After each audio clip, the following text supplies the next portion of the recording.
దీంతో పాటు ఎవరైతే ఇంకా పెండింగ్ స్టేటస్ లో ఉన్నాయని వచ్చింటారు చాలా మంది, మా ఇంకా కాలేదమ్మా అని చెప్పి, అవన్నీ కూడా తప్పకుండా మీ అందరికీ కూడా అందజేయడం జరుగుతుంది.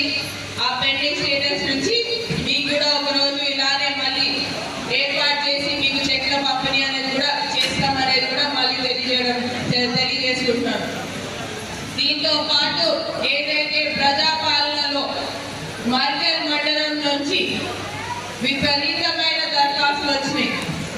చాలా సంతోషం అమ్మ. ఏదైతే ప్రజాపాలనలో మీరందరూ కూడా విజయవంతం చేసిండ్రు. ఏవైతే మీ ఇల్లులు పెన్షన్లు ముఖ్యంగా ఈ రెండే అడుగుతారు మా అమ్మలుగా, మాకు ఇల్లు లేదు మాకు పెన్షన్ లేదని అడుగుతారు. వాటి కోసం